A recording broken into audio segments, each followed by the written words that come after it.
Je suis Fred Savard. Pour ceux qui ne me connaissent pas, pour les millions de Québécois qui ne me connaissent pas, je suis un humoriste. Peut-être pas dans cet ordre-là. Présentement, animateur, producteur de balado, humoriste, chroniqueur. J'ai fait de la télé, j'ai fait de la radio, à Radio-Canada, entre autres, pendant longtemps. Chronique, co-animé des émissions. La soirée est encore jeune. Cette défunte émission. Les apartistes, plein de choses. Et j'ai aussi fait cette chose ici.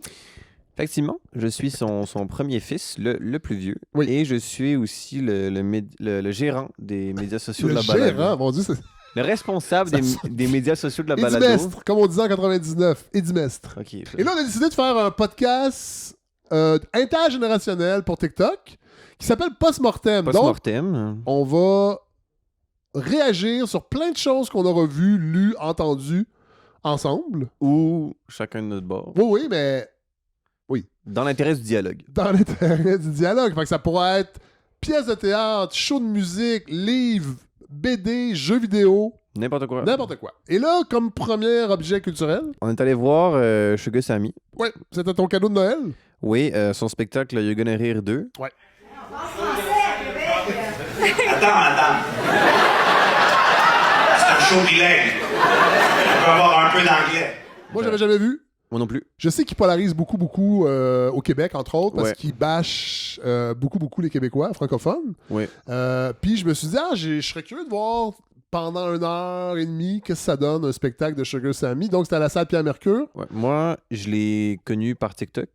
Je voyais des clips principalement de son crowd work. Donc, beaucoup de crowdworking. En effet. Donc, c'est quoi ça, le crowdworking, pour les gens qui l'ignorent, là? Le travail de foule, c'est juste, en fait, c'est parler à l'audience pour en tirer des gags. Voilà. C'est-à-dire... Ce que tous les humoristes font. Ce que tous les humoristes font, finalement. Tout le et ça devient redondant. Ben, dans le cas de Sugar Sammy, la proportion, on l'a pas calculé, mais c'est probablement le quart C'est au moins. Sur 1h30, c'est beaucoup. C'est le quart de son spectacle où il Ouais. interagit avec les gens. Je trouvais que ça prenait trop de place. Toi, t'en as vu beaucoup sur les Moi- réseaux sociaux d'humoristes américains, entre autres. Oui, en fait, beaucoup d'humoristes américains de la nouvelle génération font finalement que du crowd work. Ouais. Puis... Donc, il n'y a aucun numéro, il n'y a aucune écriture, c'est ce que j'ai juste vu, l'interaction. De ce que j'ai vu, non. OK. Mais ça se peut que sur TikTok, ils publient le crowd work. Ouais. puis- Peut-être qu'il n'y a pas le reste. Ouais, exactement. Ouais. Par exemple, Matt Drive. What is it? Jeepers? What is that? We all own Jeep. You all own Jeeps, so you have to hang out with each other? Qui est devenu très, très populaire. Que je connais pas. Tu connais pas, en effet. Il est devenu très populaire à cause du crowd work. Il y a même eu un Netflix special. Ok. Il a vendu près de 700 000 billets. OK. Et son spectacle, et moi je l'ai vu, je le trouve assez nul. Ouais. En dehors du crowd work. Ouais. Fait que ça. Moi je trouve ça plate parce Ouais. que son crowd work est vraiment bon, mais pour écrire, c'est pas ça. Genre. Cela dit, Sugar Sammy, il n'y a pas juste ça, il y a de l'écriture. Ça reste quand même ce qu'on sait de Sugar Sammy, c'est-à-dire du bashing culturel. Les Français, vous êtes comme ça. Les Anglos, vous êtes comme ça. Les Indiens, tata. Bon. Aucune blague sur la communauté anglophone de Montréal, Ouais. cela dit. Aucune blague sur les anglos. Ouais, parce que c'est son trademark aussi à Sugar Sammy. Il fait ses gales sur tout le monde. C'était plus ou moins le cas quand on est allé le voir vendredi, parce que c'était à 75% de la fureur contre les francophones. Et Moi, les ça me dérange Québécois. pas. Là. Les Québécois. Moi, ça me dérange pas.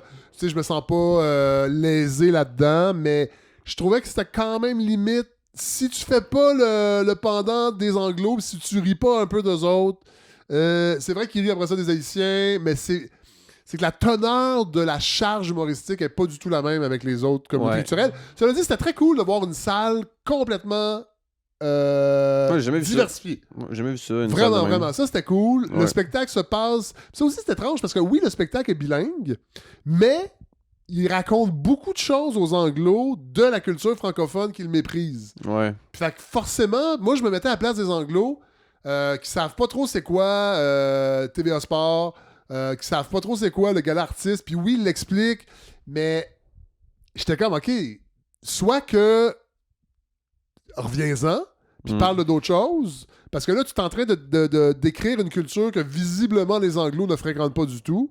C'était weird. Il y avait aussi, c'était un peu daté, les gags aussi. Ouais, sur Eric Salvaire. Tu sais, Eric Salvaire, je pense que c'est assez, là. Le Me Too. Oui, le Me Too. Pierre Morin avec Safia Nolin, Ouais. il revient encore là-dessus pour dire qu'on a un MeToo de marde. Ouais. Des jokes c'est trans.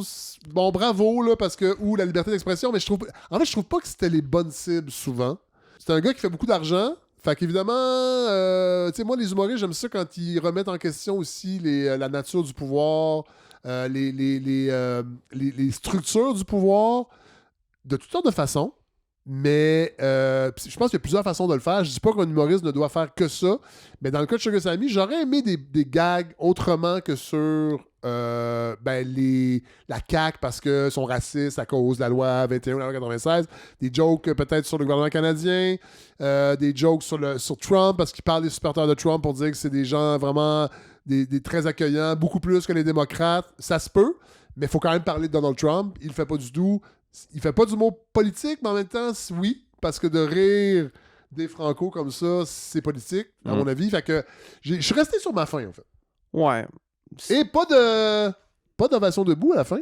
Pas d'ovation debout parce que. Ça faisait du bien parce un que- public pas juste francophone. Voilà. Parce que le public francophone, je pense que c'est un peu une joke partout dans le monde. Il se lève à n'importe quoi. Ouais. Bon, pas bon, c'est sûr qu'il va y avoir une ovation debout. Puis là, ça m'a vraiment étonné. En fait, la seule qui s'est levée, Il y avait une seule personne. je pense que ça s'appelle Francine, puis c'est une francophone. Ouais. As-tu d'autres choses à dire, Ludo, sur ce show? Dernière chose, je pense, ça c'est le gros point positif. Très très bon personnage. Sur scène? Oui, Vraiment. il est très très bon sur scène. Mais s'il mixait ça avec vraiment un texte lourd, bien chargé, avec un peu moins de crowd work, Ouais. ce serait incroyable. Ouais, parce que les blagues culturelles, il n'est pas le premier à en faire. Non, il est Michel pas le Lambara premier. le faisait, Anthony Cavana. Je pense que c'est correct qu'il le fasse parce que c'est son trademark, mais il faudrait quand même Mais ce serait. aller au-delà de ça. Tu sais, Là, quand tu dis que les Québécois sont racistes, là, mettons que ça fait 8 ans que tu dis ça, peut-être passer à l'autre étape. Ouais, c'est Voilà. ça. Parce que il se veut edgy, il l'est, Ouais. mais c'est pas le premier à l'être, puis Non. c'est pas, je pense, le plus edgy non plus. Ah, puis peut-être, on va terminer avec ça. Un message aux humoristes edgy, c'est pas nécessaire de dire que vous êtes edgy. Tu sais, tu dis 4 fois que ça va être edgy, puis finalement, je sais pas. Dites-le pas, soyez là, puis on va en juger. Hey, Ludo, la glace est brisée. Bravo. Oui, J'ai sûrement trop parlé. ça se peut, oui. Mais c'est pas grave. C'est parce que j'ai du métier. Hey, on se retrouve bientôt pour on sait pas quoi. Ouais, on sait pas quoi. On ça. verra. Ouais. Faudrait peut-être aller au théâtre, hein? Non.